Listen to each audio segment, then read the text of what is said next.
procesamiento de señal. ¿Sí?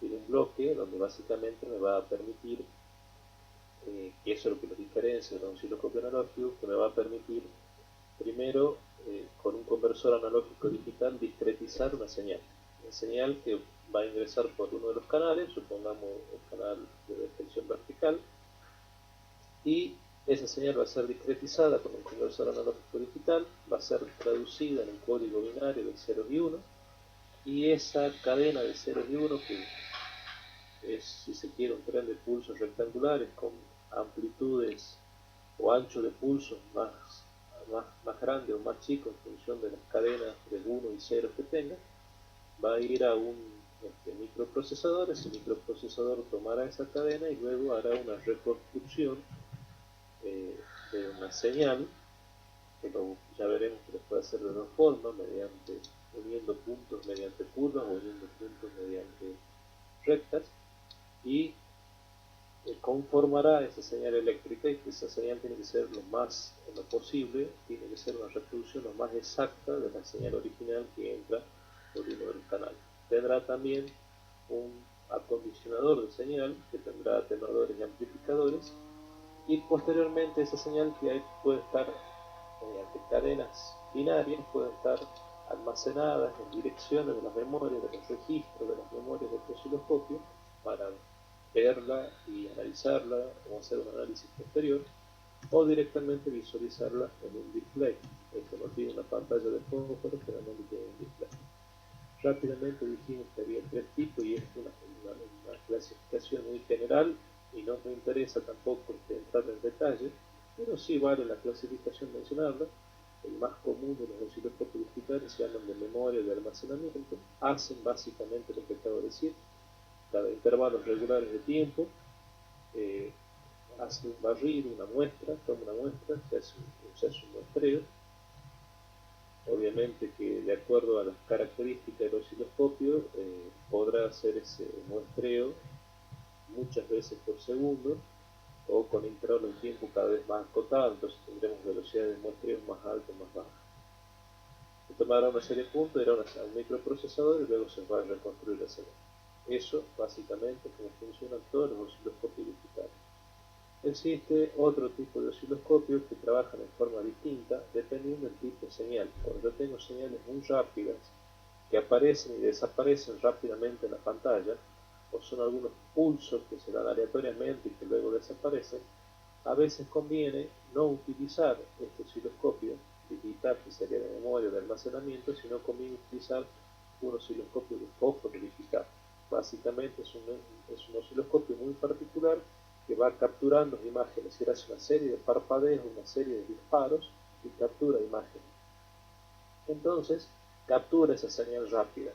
Y luego, en lo que es la parte de display, aparece el concepto de píxel. El píxel, ustedes saben que es la menor superficie homogénea que tiene una cierta coloración que yo puedo visualizar en una pantalla.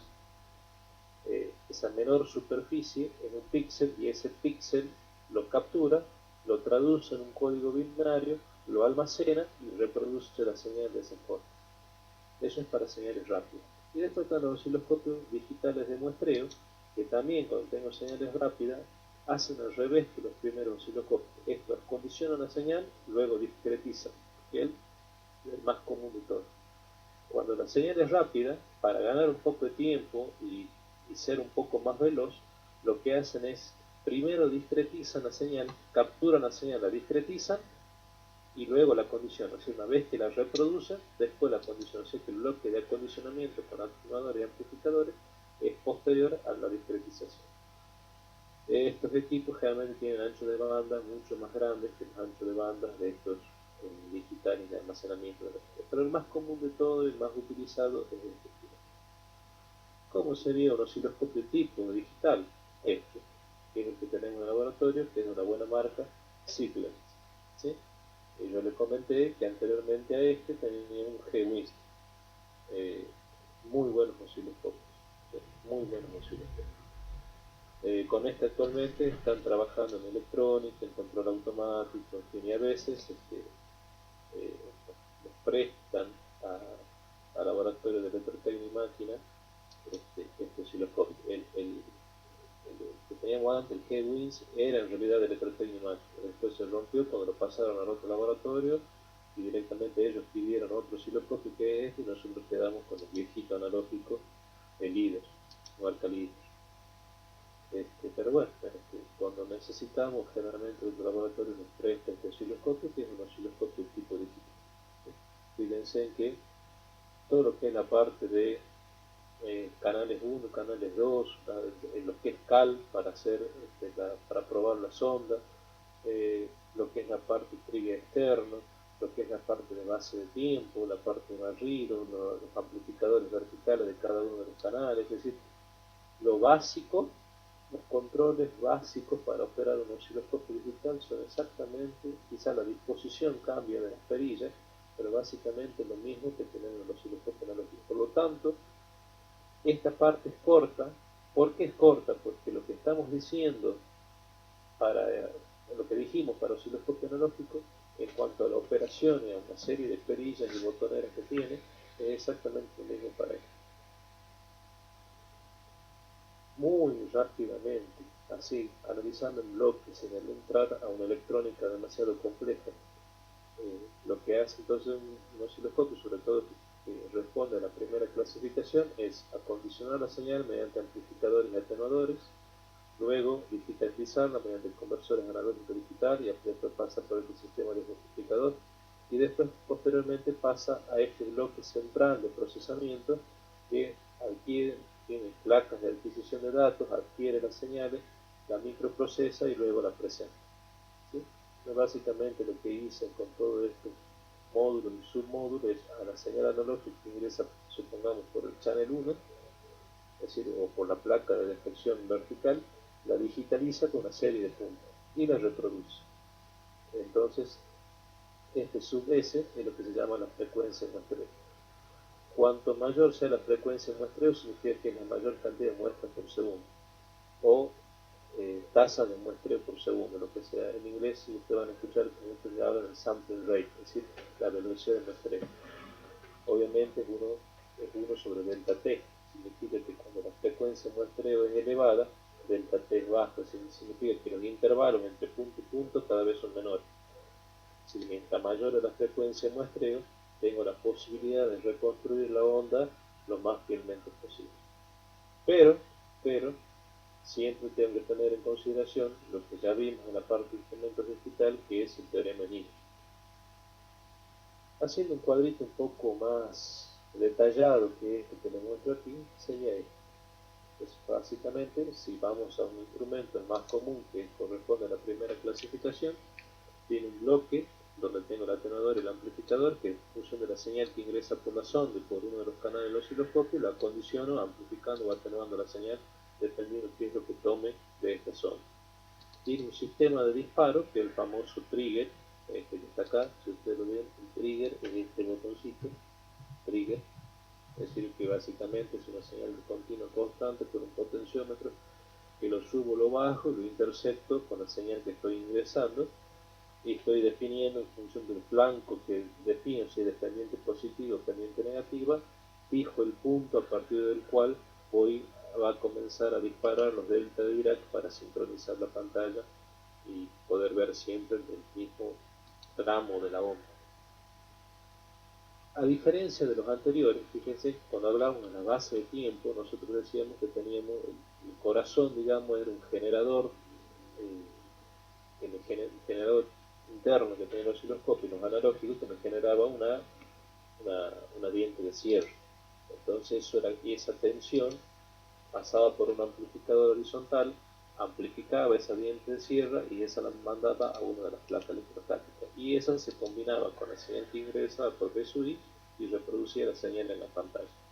Entonces, así funcionan los instrumentos analógicos, los osciloscopios analógicos. Lo digital es el corazón, pues el sistema de disparo es prácticamente el mismo en los dos casos, pero lo que sería la base de tiempo cambia, porque aquí el corazón de la base de tiempo no es ese generador que me genera esa señal, sino el corazón o lo principal de la base de tiempo es un tren de pulsos rectangulares, que básicamente este tren de pulsos rectangulares es un clock, un reloj. ¿Se acuerdan cuando vimos flip-flop que había una patita del integrado por el cual entraba un clock, que era un tren de pulsos rectangulares que me decía con qué velocidad debía trabajar? Bueno, acá el corazón del instrumento del osciloscopio digital es este clock, es este reloj, este tren de pulsos rectangulares que me fija que tiene una cierta frecuencia, es una señal periódica, tiene frecuencia, y me fija la frecuencia de muestreo, el f sub s, la velocidad con la que voy a hacer la muestra. Es decir, la señal que yo tomé va a un sistema de disparo, pero simultáneamente también va a un conversor analógico digital. Este bloquecito, que básicamente es un integrado, lo que me hace es me digitaliza, me discretiza la señal, y lo que me entrega la salida es un tren de pulsos rectangulares que corresponde a un cero lógico. Pero la velocidad con la que voy a hacer ese discretizado la fija este clock de aquí, que forma parte de la base de tiempo y que está en la sección horizontal del osciloscopio. Corresponde a lo que hace el sistema de muestreo, ¿sí? El que me marca la frecuencia de su S, la frecuencia de muestreo, la velocidad de muestreo. Es decir, cuántas muestras por segundo hago, ¿sí? Tomo una señal, la discretizo, pero esa discretización la hago una vez, dos veces, tres veces, 10 veces, 100 millones de veces, no sé. Una, de acuerdo al osciloscopio, de acuerdo al fabricante, como diseña, fija la velocidad de muestreo, la frecuencia de muestreo. O sea que este bloque tiene que ver con la velocidad y frecuencia de muestreo. ¿Sí? Cuántas veces por segundo discretiza la señal que está ingresando por aquí. Esta la discretiza, pero cuántas muestras hago lo marca esto. Ese tren de pulsos rectangulares con 1 y 0 lógico directamente puede ir a una memoria o directamente ya va a lo que sería la visualización. Yo tengo la posibilidad de memorizarlo a esto o directamente visualizarlo. Así como está en este esquema, es como que primero se va a la memoria, esas cadenas de bits que forman bytes van a direcciones de los registros de la memoria, y a partir de ahí queda a la disposición para poder visualizarse o no en la pantalla, que no es una pantalla de foco, en este caso es un display. Entonces significa que acá, además de esta base de tiempo que fija la frecuencia de muestreo, que es un parámetro muy importante en los osciloscopios digitales, hay otro parámetro importante que es este, que es el mismo que el digital, que el analógico, pero fundamentalmente está en la de la memoria.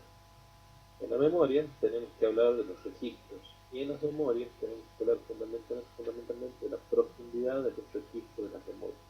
Esto que está aquí es una cadena de ceros y unos, es decir, una cadena de bits. Si ustedes se fijan, tengo 8 bits. Nosotros dijimos en instrumentos digitales que 8 bits conformados en byte son las diferentes direcciones que tengo: dirección 1, 0, 1, 2, n.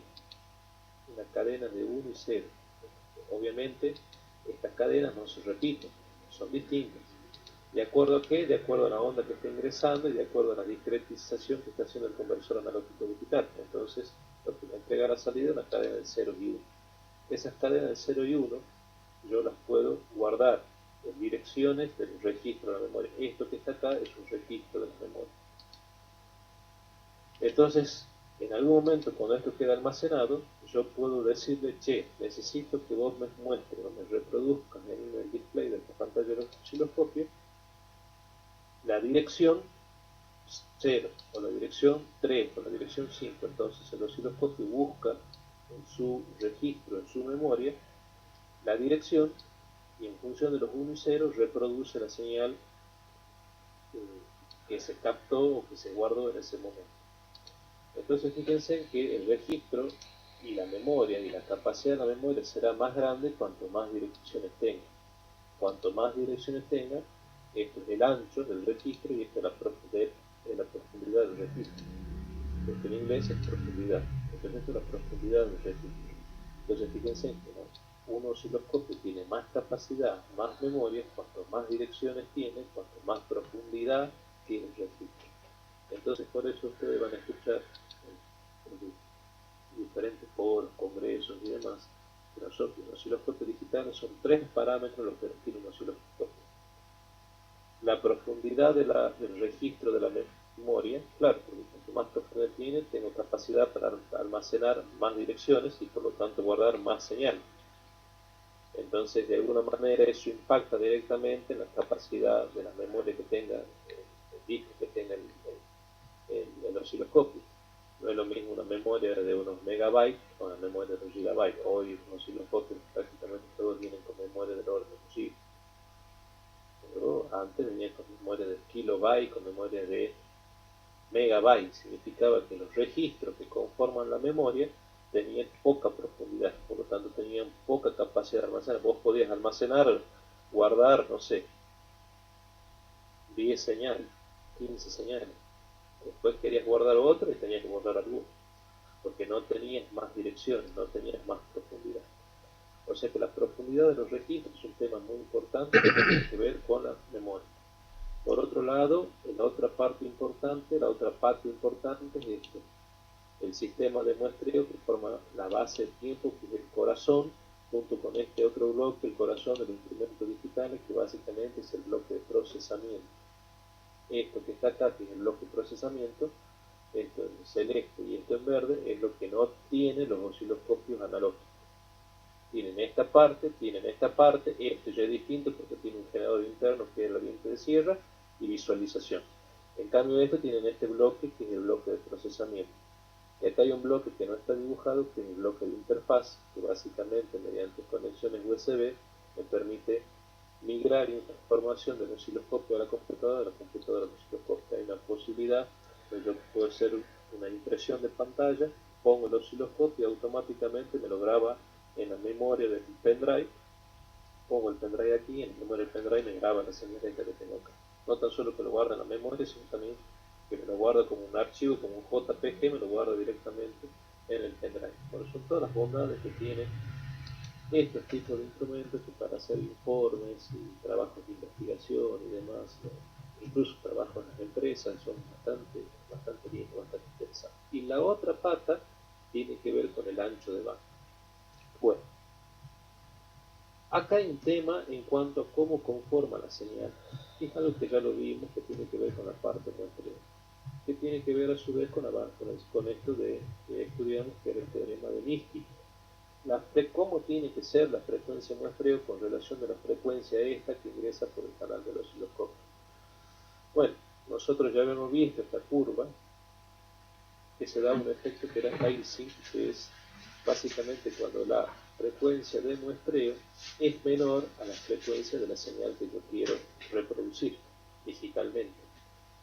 Cuando la frecuencia de muestreo es menor, se produce este efecto, que se lo puede traducir como un efecto fantasma, aparente, etc., en el sentido de que si bien yo acá quiero ver una onda seno, yo voy a reproducir en azul una onda seno, pero cuando la frecuencia muestre, por más que sea ligeramente menor a la frecuencia roja, por ejemplo, la frecuencia de la tensión eléctrica que tenemos en la red de distribución, la red pública de distribución, que es 50 Hz, lo que vamos a reproducir es una señal en azul, pero con una frecuencia mucho menor.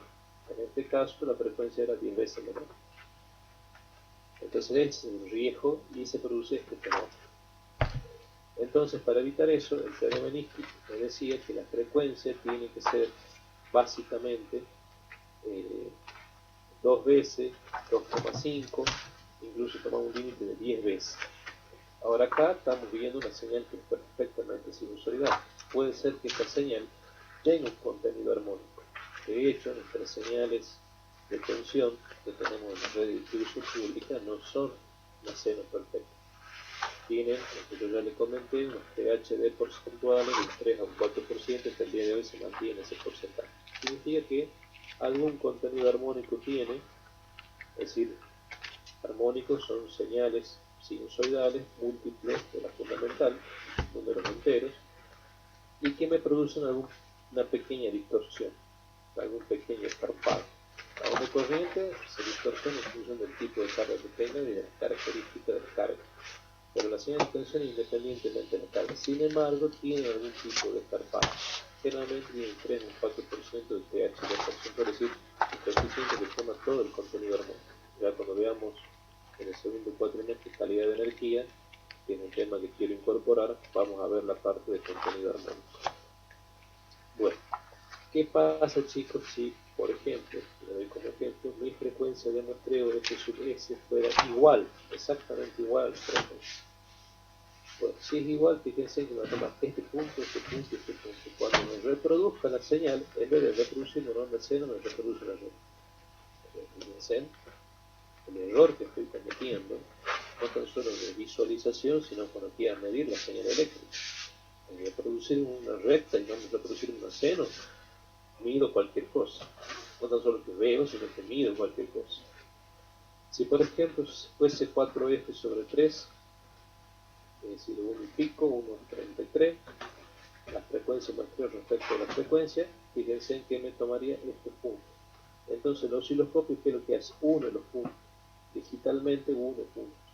Cuando une puntos me deja ver corta. Y lo que yo realmente tengo es una onda C. Si mi frecuencia de muestreo fuese el doble de la frecuencia, fíjense que si tengo una onda cero me toma más puntos, pero después cuando me une los puntos me da una señal triangular en vez de dar una onda cero. Por eso un teorema NIC que dice que la frecuencia de muestreo debe ser superior a 2 veces la frecuencia. Y recomienda que para no tener problemas se tome 10 veces la frecuencia de muestreo. Es decir, 10 veces la frecuencia de la señal eléctrica. La señal eléctrica ingresa con la frecuencia F, la frecuencia de muestreo, para no tener problemas recomienda que sea 10 veces ese valor. Entonces voy a tener los suficientes puntos como para que lo que yo reproduzca sea una onda C. Si no, fíjense en todos los inconvenientes que tengo cuando reproduzco la señal. Y eso está acá. La frecuencia de muestreo debe ser mayor o igual a 2 veces que la frecuencia máxima, o lo que se recomienda que sea 10 veces. Eso es una regla empírica, no es que hay una demostración matemática para esto, pero las prácticas de laboratorio han determinado que con esta relación o tomando este parámetro como válido, generalmente, casi siempre no tengo problemas porque la señal tengo suficientes puntos como para reconstruir una señal que sea lo más parecida, lo más exacta a la señal original que ingresa por uno de los canales. O sea que básicamente cuando yo hago la adquisición de las muestras, tomo esta serie de puntos con un cierto intervalo entre muestra y muestra, punto y punto, hago la construcción y básicamente lo que yo reproduzco no es una serie de puntos sino una onda perfectamente sinusoidal. Para eso existen una serie de técnicas de muestreo para hacer esta reproducción. ¿Cuáles son las técnicas de muestreo? Bueno, una sería el muestreo en tiempo real. Básicamente, en función del sampling rate, es decir, de la duración de muestreo, de la frecuencia de muestreo que estaba en el bloque que se llama base de tiempo para los instrumentos digitales, en este tren de pulso rectangular y por cada pulso voy determinando un punto. Por cada pulso determino un punto. Luego uno esos puntos y reconstruyo la señal. Ahora, eso es lo que hace el muestreo en tiempo real, que digamos que es el más común de los métodos de muestreo que se utilizan en los osciloscopios. Después hay el muestreo en tiempo real interpolado, que se utiliza bastante, también es relativamente común en los osciloscopios, que se divide en dos. Yo puedo unir punto a punto mediante curvas o puedo unir punto a punto mediante rectas. Cuando lo hago mediante curvas, dice que estoy reproduciendo la señal mediante una interpolación sinusoidal, y cuando uno mediante recto estoy diciendo que estoy haciendo una reproducción mediante interpolación lineal. Fíjense, el osciloscopio que tenemos nosotros en el laboratorio me da las dos posibilidades de hacerlo mediante lo que se llamaría seno cardinal, es decir, haciendo mediante tiene un procesador matemático, un algoritmo matemático dentro de un microprocesador que básicamente me hace la operación seno de x sobre x y me permite unir punto a punto mediante curva. Entonces fíjense, me reproduce una onda seno perfecta. Y también me da la posibilidad de hacer interpolaciones lineares, es decir, que los puntos en vez de unirlos mediante curvas, lo uno mediante recto. Entonces fíjense que yo reproduciría, si tengo una seno perfecta, supongamos, yo reproduciría esta señal, que no es una seno perfecta. Desde ya no es una seno perfecta. Y por supuesto, esto que me mide automáticamente valores medios, valores eficaces, periodos, frecuencia, etcétera, valores pico a pico, valores de pico y una serie de parámetros más, obviamente me diría mal, porque lo que está reproduciendo a partir de la interpolación lineal no es exactamente lo que tenga. Entonces, en cambio, si lo hago utilizando el algoritmo del microprocesador, que es un algoritmo matemático, que utiliza el seno cardinal, básicamente me lo hace mediante curva, fíjense que sale mucho más parecida a la onda real que tengo. Entonces, método de muestreo en tiempo real, básicamente en función del sampling rate, es decir, de los pulsos que tenga. Cuando yo aumento el sampling rate, es decir, cuando aumento la velocidad de muestreo, cuando aumento la frecuencia de muestreo, tengo más pulsos. Mientras más pulsos tengo, más puntitos tengo, entonces reproduzco más fielmente la señal que está ingresando. Si no, lo hago al muestreo por tiempo real interpolado, que básicamente se divide en dos, uniendo mediante curva, utilizando un microprocesador con un algoritmo matemático que me hace una operación matemática que es el seno cardinal, o bien haciendo interpolación lineal. ¿Sí? Y después está el muestreo en tiempo equivalente, donde tomo ciclos de adquisición de datos en la placa de adquisición de datos, en esta que estaba aquí. Esta placa de adquisición de datos, lo que estaba tomando ciclos distintos, primero, segundo, tercero, n ciclos.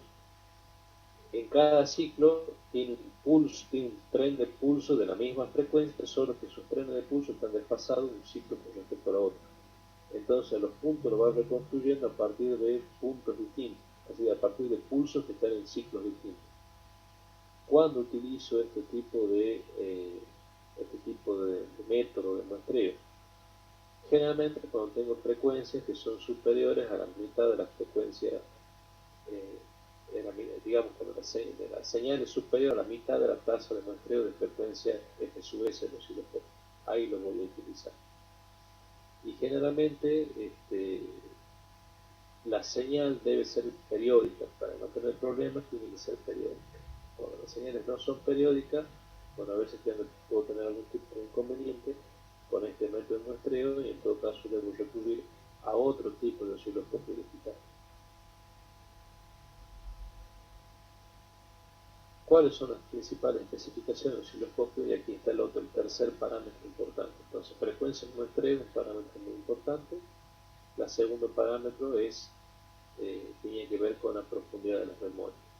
Todo esto que digo incide directamente en el precio del equipo. Y el tercer parámetro, que va de la mano de los dos anteriores, es el ancho de banda.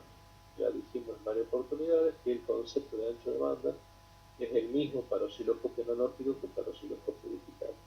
Es decir, es la banda de frecuencia en la cual yo puedo reproducir lo más exactamente mi señal. En el caso de audios digitales, en el cual yo puedo reproducir, en función de la frecuencia de muestreo, yo puedo reproducir más fielmente la señal que está ingresando por un canal.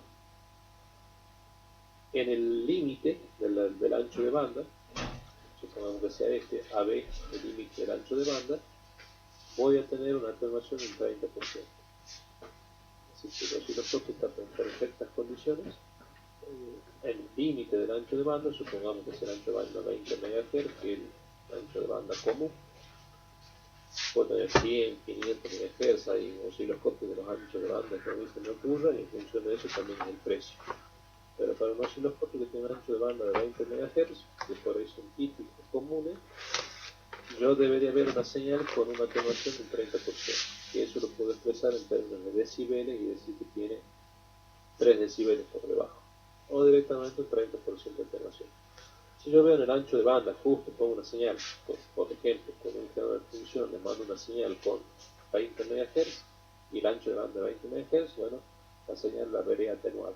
No veré la señal bien, la veré con atenuación. Si esa atenuación es del orden de los 3 decibeles, es decir, un 30%, lo que veo es un 70% de la señal, bueno, puedo decir que ese osciloscopio está bien. Si yo me paso en las frecuencias, es decir, si yo mando señales con frecuencias cada vez más altas por encima del límite superior del ancho de banda, lo que yo veo es que rápidamente se atenúa la señal. En algunos casos, dependiendo de cómo sea la curva del osciloscopio, esto puede ser ligeramente más alargado, o que la caída sea un poco más pronunciada. Entonces significa que bien me paso en frecuencia, rápidamente cae en amplitud. Y eso pasa muchas veces en esto que está acá. yo supóngase que eso lo comenté ayer, yo quiero ver una señal eléctrica donde la señal eléctrica yo sé que tiene un cierto contenido armónico y yo sé que la señal está distorsionada. Y supongamos que la señal presente esta distorsión. Supongamos que estamos pensando que el ancho de banda son de 100 MHz. ¿Sí? Si yo mando una señal menor a 100 MHz, voy a ver esto. Si mi señal es inferior al ancho de banda, veo perfectamente. Ahora, si mi señal es superior a los 100 MHz, que es el ancho de banda, en vez de ver esta señal, que es efectivamente lo que tengo, voy a ver una onda perfectamente sinusoidal. Y mucha gente confunde y cree que esto es lo correcto. Y no, porque es como que dice, no, a ver, una señal con contenido armónico es una señal mala. Yo no tengo que ver esto, no, yo tengo que ver lo real, lo que tengo. Y muchas veces lo real, lo que tengo es una señal poliarmónica. Y mi equipo tiene que mostrar una señal poliarmónica. Si mi equipo, debido a esta característica de esta curva, me atenúa, cuando me paso en frecuencia, me atenúa. ¿Qué querés? Yo no sé fumate para mí. Llámame así, estoy nervioso. Ya. Yo cargué agua, estaba seco. Ahora, papá. Dejá de hinchar, ya voy. No, ya. Me da una cena. Dale, vení. No me Está da acabando, así que no te va a el perder toque nada. armónico que me está eliminando los osciloscopios. Naturalmente, por esta curva, No importa nada de vos, no importa nada de vos. recuerden que Fourier, una señal, yo la puedo descomponer en una serie infinita en señales 0 y coseno, cada una con frecuencias múltiples de la fundamental y con amplitudes que se van haciendo cada vez menores conforme va aumentando el número entero de frecuencias múltiples de la fundamental. Pero tiene una cierta amplitud. Y esas señales hacen de que me dé una señal resultante distorsionada, que sería esta la que yo quiero medir. Si la característica que tengo de mi osciloscopio, de mi ancho de banda, que tiene que ver con la ganancia, es tal que por encima de la frecuencia tengo alguna armónica que está por encima del límite del ancho de banda, tengo un ancho de banda acotado, o elegí mal el instrumento, me atenúa esas señales y cuando se hace la composición por Fourier lo que me da una onda lo más parecido a una seno. Y no es lo real es lo que tengo a la derecha. Entonces el ancho de banda, tener un ancho de banda acotado, dependiendo de la señal que yo quiero medir, me puede dar una serie de inconvenientes. Si algún día ustedes tienen que estar en la parte de comunicación de algunas empresas, tienen que tener en cuenta el ancho de banda. Si ustedes tienen conocimiento de más o menos cómo la señal y de los armónicos que tiene, me tengo que fijar en los armónicos. Entonces para eso hay una regla, que es esta que está acá. Generalmente el ancho de banda tiene que ser 5 veces la componente más alta en frecuencia de la señal. ¿Por qué dice la componente? Pensando en que la señal sea poliarmónica. Y hoy en día, chicos, con lo que los ingenieros eléctricos nos encontramos son con señales poliarmónicas permanentemente. Es decir, señales múltiples la fundamental con amplitudes que se van atenuando, pero son múltiples la fundamental, lo cual hace que se me distorsionen mis señales. Entonces, nosotros con el osciloscopio vemos tensión, pero supónganse que ustedes esta señal correspondiese a una señal de corriente proporcional a una tensión, que esté distorsionada de acuerdo a una alinealidad de la carga. Pero fíjense que si yo tengo que ver esto y termino viendo una seno, hay muchos que creen que esto es lo correcto, que ver esto es lo correcto, como si el osciloscopio fuese una especie de filtro natural. No, el osciloscopio es un equipo que me muestra señales, me tiene que mostrar las señales tal cual son. Después yo analizaré o veré cómo hago para filtrar esos armónicos, pero a mí me tiene que mostrar lo real. Si me está mostrando algo distorsionado, me confunde. No tan solo me confunde porque me da valores erróneos, sino también porque me está mostrando algo demasiado bello y resulta que yo no tengo algo demasiado bello, yo tengo esto es real. Y cuando digo esto, digo por decir una señal cualquiera. Hay otras cosas, chicos, que hay que definir, que son básicamente los tiempos de subida. Yo le dije que el osciloscopio a veces tiene sus inconvenientes cuando los tiempos subidos son un poco críticos en el sentido de que tengo una transición de un 10% a un 90% en muy poco tiempo. Entonces el tiempo de subida es clave, sobre todo cuando tengo trenes de pulso rectangular. Hay una regla también práctica, así como había una regla práctica para definir cuál es el ancho de banda, hay una regla práctica que es, generalmente se utiliza para definir el tiempo de subida. Entonces el tiempo de subida tiene que ser el tiempo de subida más rápido de la señal medida sobre 5. Y eso me define cuál es el tiempo de subida requerido del osciloscopio. Recuerden que un osciloscopio no va a ser si tengo un flanco ascendente. Si mi tren de pulso, supónganse en rectangular, tiene un tiempo de subida superior al tiempo de subida del osciloscopio, el osciloscopio no lo va a mostrar. El osciloscopio muestra el tiempo de subida que él tiene. Punto. Si mi señal tiene más, digamos, pasa de 0 lógico a 1 lógico, cuando tiene que hacer el flanco, el pulso, en ese flanco ascendente tiene que hacer un pulso. Si lo hace en un tiempo más rápido de lo que el osciloscopio está diseñado para hacer, lo siento mucho, el osciloscopio lo muestra con el tiempo de subida que él tiene. ¿Por qué? Porque no puede. No tiene capacidad para mostrar pulsos con flancos ascendentes o descendentes que tengan tiempos de transición del 0 al 1 más rápido de lo que él, de cómo se lo ha diseñado al equipo. Ahora, si es inferior, sí, lo muestra sin problema. Generalmente eso cuando uno hace una ampliación, si uno empieza a tocar las perillas y para actuar sobre la base de tiempo, al tren de pulso rectangular, que uno lo ve en cierta posición a base de tiempo, un tren perfectamente rectangular, cuando uno lo empieza a ampliar, ve que en realidad hay un pequeño intervalo de tiempo entre la transición del 0 a la transición de 1, o por ahí dicen los fabricantes, del 10% al 90%. Uno ve que en realidad no es una línea perfectamente vertical, sino una línea que tiene una pequeña pendiente, cuando uno hace una ampliación en la pantalla. En ese intervalo de tiempo que tarda en pasar de 0 a 1, es el flanco ascendente, el tiempo de subida.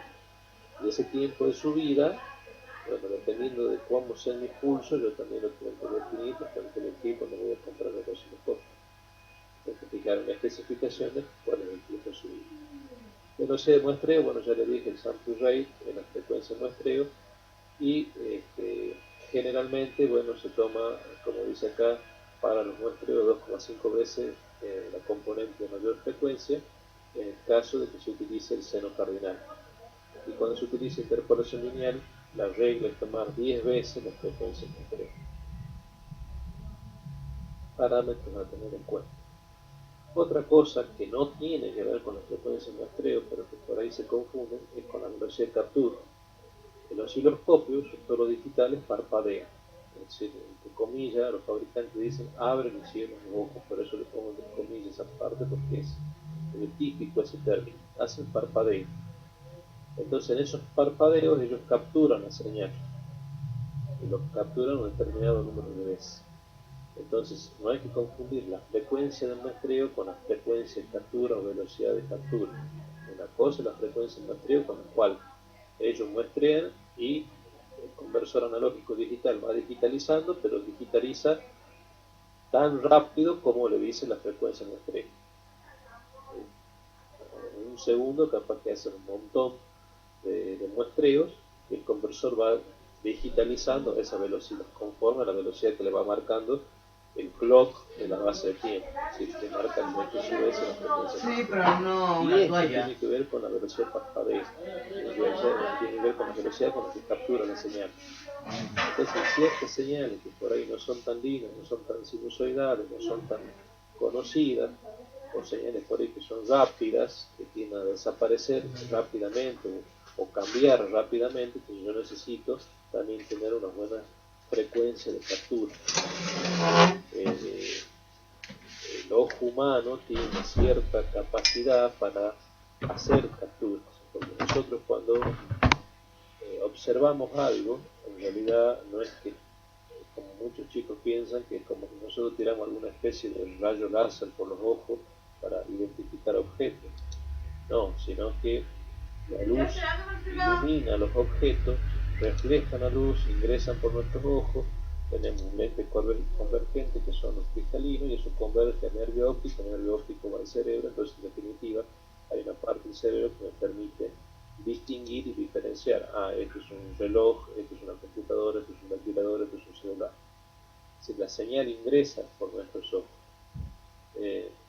bueno, lo mismo, cuando se enciende el osciloscopio, nosotros ingresa una serie de cantidad de información a una cierta velocidad. Y el ojo puede registrar y nuestro cerebro puede registrar y entender y almacenar. En un segundo es como que entra un disparo de información de, creo que era 30 veces por segundo, lo que ingresa y procesa en nuestro cerebro. Bueno, el osciloscopio hace un cierto parpadeo. Muchas veces el parpadeo es superior a la capacidad que tiene el ojo, porque nosotros no lo vemos a los parpadeos que hace el osciloscopio, pero parpadea. En cada parpadeo hace captura, captura, captura, captura. Captura, guarda. Dispara, captura, guarda. Y va a una velocidad bastante rápida. Entonces, cuando las ondas son complejas, las señales eléctricas que están ingresando por un canal son complejas, él a veces necesita no tan solo hacer todo lo que ya venimos hablando, digitalizar, almacenar, pasar por el conversor, que el clock, que las frecuencias muestreo, bla, bla, bla, bla, sino también necesita capturar señales. Entonces el tema de captura es muy importante y se da en ciertos osciloscopios, sobre todo lo que uno lo compra pensando en el tipo de señal que yo tengo, con el cual yo tengo que trabajar. Si mis señales son perfectamente estables, me compro el primer tipo de osciloscopio, que es el almacenamiento. Y si las señales son muy rápidas, pues me conviene ir al tercero, o en todo caso ir a un osciloscopio foco. Entonces este parámetro, que es la frecuencia de captura, tiene su importancia. Otros parámetros importantes a tener en el osciloscopio son básicamente los intervalos de tiempo. Ustedes fijaron que recién vieron que entre puntito y puntito hay un delta t, que era un intervalo de tiempo. Ese intervalo de tiempo uno lo puede determinar matemáticamente haciendo el cociente entre la longitud del registro, que tiene que ver con la profundidad del registro, que tengo en la memoria, los registros que tengo almacenados en la memoria, donde cada fila corresponde a la dirección del registro, en la dirección de la memoria, donde ahí está guardada una cadena binaria de 1 y 0 que conforman un bit. Tantos bits que tengo en los registros van a confirmar los bytes y los kilobytes y los megabytes y los gigabytes de memoria que tenga el equipo, en función de la capacidad de almacenar señales que tenga. Y se lo determina a partir de la velocidad de muestreo, que la velocidad de muestreo es el sample rate, que está en función de la frecuencia que sube ese muestreo. Entonces, cuanto mayor es la velocidad de muestreo, digitalizo, hago un barrido de esa señal, pero los puntos cada vez se van haciendo más pequeños, siempre y cuando la longitud del registro sea la misma. Entonces mejora la señal que puedo reproducir a la salida. Después hay otros parámetros que tienen que ver con las ganancias, que tienen que ver básicamente con las amplificaciones y de las exactitudes. Hago las amplificaciones tanto horizontales como verticales. Bueno, este es un detalle que le comento, que bueno, básicamente la tierra de los dos canales, channel 1 y channel 2, siempre van aterrada y la tierra es común en el osciloscopio, y eso hay que tener un cierto cuidado con eso. Y vamos a este y último punto, que es el más importante, que es una comparativa entre el osciloscopio analógico y el osciloscopio digital. Entonces aquí ustedes pueden ver que la sonda que utilizan para lo analógico es la misma que utilizan para lo digital. De hecho, no está acá. En las fotos que les mandé, que le puse en la diapositiva, donde les ponía los generadores de funciones que mandaban señales al channel 1 y channel 2 del osciloscopio analógico, en una práctica que hicimos en el laboratorio de LISAYU, que básicamente la práctica de LISAYU es lo que está en foto, entonces le mando un poco para algún momento obviar esa práctica. Fíjense que hay una punta, con todo un sistema retráctil plástico, pero es una punta azul con el atenuador por 1 por 10 de naranja. Bueno, esa punta no es la original del líder. Es decir, las puntas de los osciloscopios líder ya no existen, de hace años ya no existen. Fíjense que utilizamos la punta del que era el G-Wins, que era el primer digital que tuvimos en la universidad. Entonces, que las puntas de los osciloscopios siempre son prácticamente la misma. Los anchos de banda que tenían los osciloscopios en el laboratorio prácticamente eran los mismos, los dos eran de 20 MHz. El bloque de acondicionamiento de la señal atenuadores y amplificadores, que la señal, que en este caso va a la placa de expresión vertical, bueno, el bloque este de acondicionamiento es prácticamente el mismo, solo que este no va a una placa vertical y horizontal. Fíjense que acá forzosamente necesita un sistema de placa deflectora, con un sistema cátodo, con un flyback, bueno, todo esto en el digital desaparece, toda esta parte, el cañón electrónico desaparece, este tubo de vacío desaparece, porque directamente, pero esos son mucho más chatitos, porque directamente lo que sale al sistema de disparo, que es idéntico para los dos, y después va al bloque de procesamiento. Y lo que es la base de tiempo, fíjense que acá tengo un generador, una rampa, que va con el amplificador horizontal, porque con esta rampa yo lograba reproducir cualquier señal que ingresaba por la placa de expresión vertical, acá. Combinaba esta señal que ingresaba por aquí con la señal que me generaba el equipo. Aquí no, aquí directamente la base de tiempo tiene que ver con el sistema de muestreo, donde tengo un clock que me fija la frecuencia de muestreo. En función de la frecuencia de estos pulsos rectangulares es que se fija el precio del equipo, en función del ancho de banda y en función de la memoria. Básicamente son los tres parámetros más importantes. Todo lo que hace a amplificadores, las perillas son exactamente las mismas que aquí. Todo lo que hace a la parte de base de tiempo para poder horizontalmente ampliar o no la señal es básicamente la misma. El time por división es el mismo para los dos osciloscopios. Lo que cambia entre uno y otro básicamente es el bloque de procesamiento de datos y la base de tiempo que no se representa. Además es un bloque que está dibujado acá, que es el bloque de interfaz, por supuesto, pero no lo entiendo. ¿Cuándo utilizo uno y cuándo utilizo otro? Bueno, eso acá les escribo y les pongo que los instrumentos analógicos estos son preferibles cuando lo que yo quiero visualizar son variaciones rápidas de la señal. Fíjense que cuando yo acá tenía variaciones rápidas de la señal, a veces la señal desaparecía.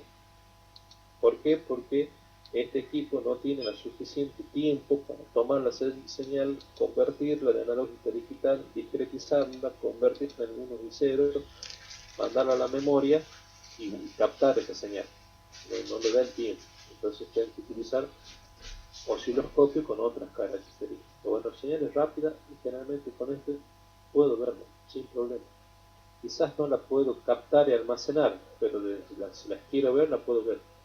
A veces con esto no puedo ver señales rápidas.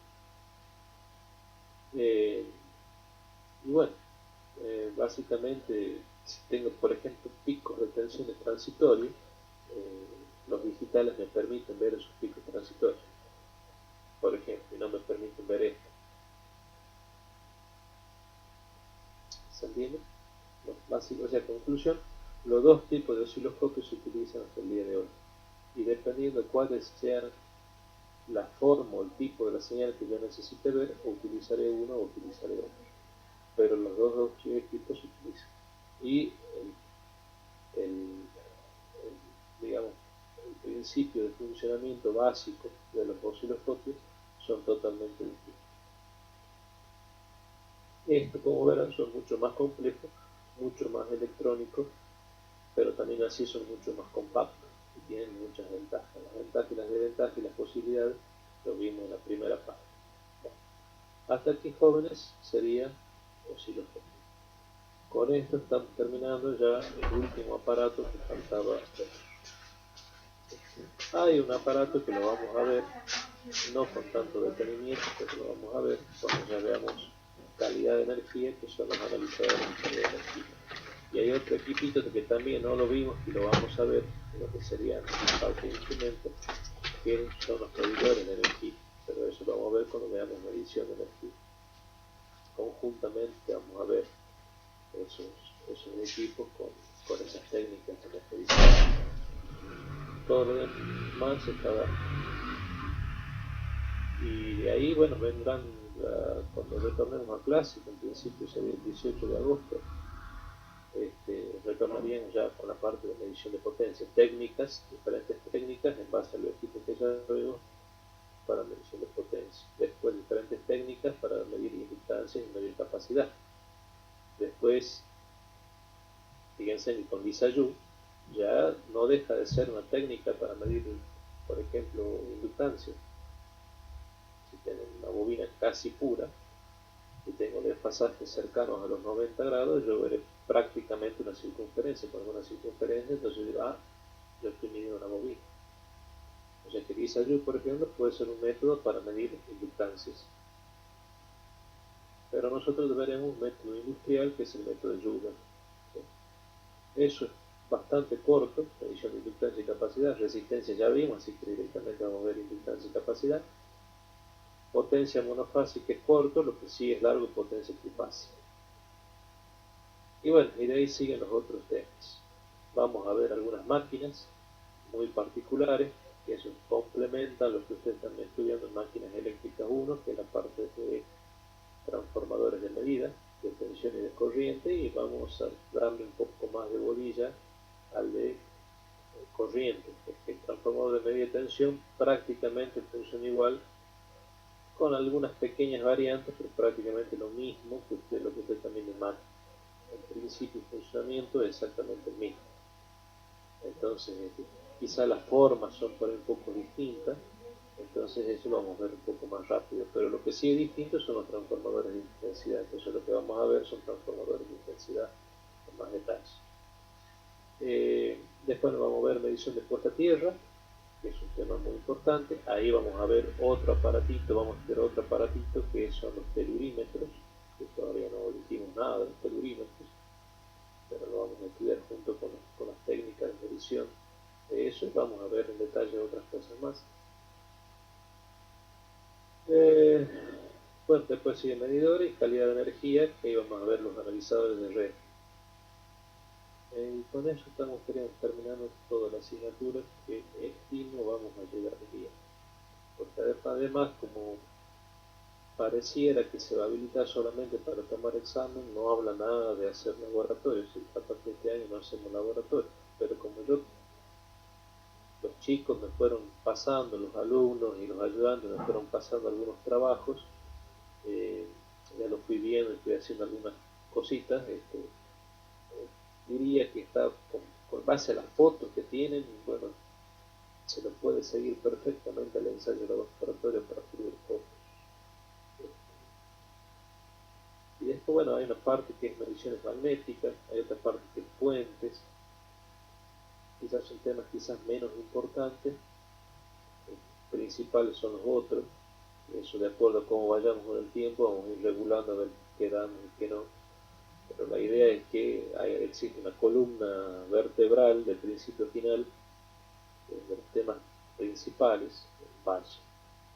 A veces puente, por ejemplo, doy, es un tema importante porque sirve para medir una serie de cosas, distancia, capacidad, depende del factor de calidad que tenga la bobina, etcétera, etcétera, pero muchas veces no, a ver, son temas que si ustedes dan un libro, un buen libro de medidas eléctricas, los pueden estudiar solo. Pero hay otros temas que si el profesor no le da algún tipo de explicación, la lectura se hace bastante engorrosa. Pero bueno, chicos, para hacer el primer cuatrimestre, creo que esta es la clase 24, hemos terminado bastante bien. La clase 25, que nos estaría faltando, las 3 que perdimos, muy ajena a mi voluntad, porque se rompió mi computadora en 2 oportunidades, sería la parte de señales eléctricas, que eso tenemos que ahora definir una fecha, cuándo lo vamos a hacer en práctica. O no sé, capaz que ustedes prefieren que primero tengamos una fecha más segura con el tema de todo este lío de cuándo el parcial, cuándo son los exámenes finales, y recién ahí fijemos la fecha de la clase. Eso sí está pasado en computador, el práctico es. Me estaría faltando el práctico 4, pero ese no está pasado en computador. O sea, el práctico ya está hecho, ustedes lo van a tener hecho, resuelto. Lo que eso a mí hacerlo en el pizarrón me lleva mucho tiempo, pero ahí yo iba diciendo un montón de cosas de la teoría que antes no le daban esa teoría. Ahora, como ya han visto la teoría, calculo que el práctico va a tener otra dinámica, va a ir más rápido. Capaz que en una clase lo terminamos. Bueno, hasta aquí, chicos, es la clase de hoy, la bolilla terminamos con la bolilla esta. ¿Alguna duda de todo lo que dijimos? ¿Se entendió? ¿No se entendió? ¿Está claro?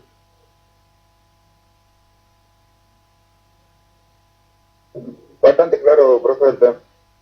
Bueno, me alegro entonces. Dejo de compartir pantalla y bueno, aquí dejo unos minutitos para que conversemos de algo, de lo que quieran.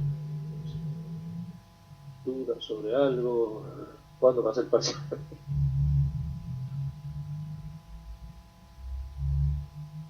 No, mejor no hablemos del parcial.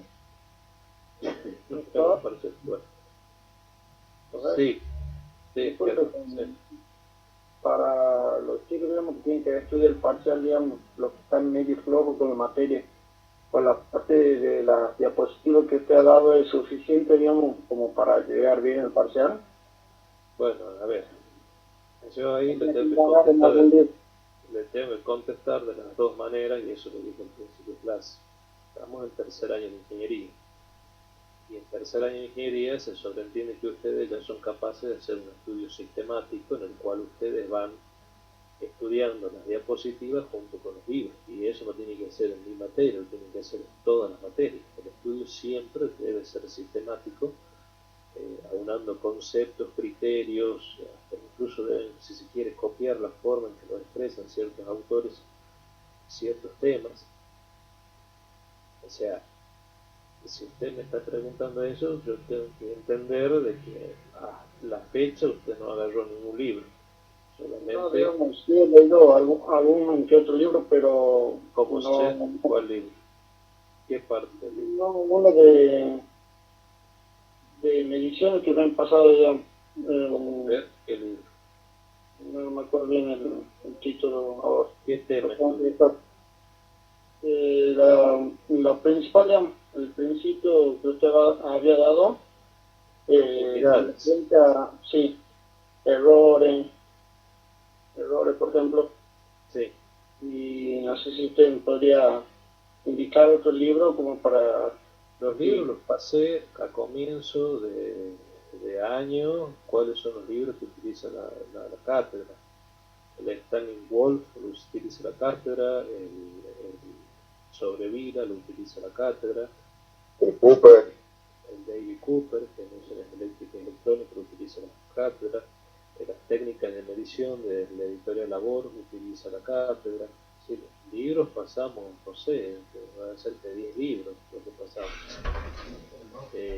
A ver, las diapositivas están hechas en base a muchas cosas, a trabajos que vienen haciendo las cátedras, prácticas de laboratorio, a trabajos que han realizado otras universidades, a las cuales yo las tengo como universidades prestigiosas y gente que trabaja, que es gente muy seria, a libros que incluso ustedes no lo conocen, porque hay algunos libros que ustedes no conocen, que no son estos 9, 10 libros que se suele dar.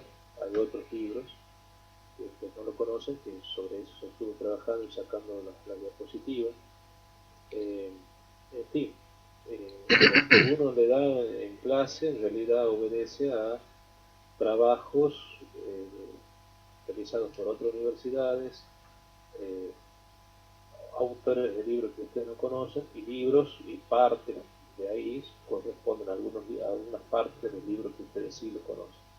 Por eso, ¿qué quiero decirles? Que lo que está en la diapositiva, no le digo que es lo principal, es lo madre, pero el 70%, el 80% básicamente es lo que va a encontrar sacando en limpio de otras bibliografías. O sea que la diapositiva, si usted la siguió y la estudió, tiene, yo le diría el 70-80% de la información para estudiar y de lo cual va a salir el parcial. Yo le diría, ya por los tiempos que estudie la diapositiva, yo seguramente me voy a basar en eso. Otro libro, por ejemplo, que se suele utilizar es el Emilio Pachman, también muy bueno. De lo que hay una vez, me preguntaba uno sobre el técnico electricista, hay un libro de medidas eléctricas del propio técnico electricista, que algunas cosas sirven, pero hay otras cosas que es un libro bastante antiguo, que ya está muy desactualizado, entonces algunos conceptos básicos sirven, pero tienen que escarbar y sacar los conceptos. Conclusión. Creo yo que de las diapositivas para el parcial andaría muy bien. Al final, sí. Llevarse de los apuntes del ingeniero de escala también es Sí. aconsejable o no. Sí. Son apuntes de cátedra y también de reserva. Yo dije en el primer momento. ¿Usted también está referido, digamos, a los apuntes del ingeniero de escala o no? No. Y eso lo aclaré. Usted me hace preguntas, le aclaré todo eso el primer día de clase.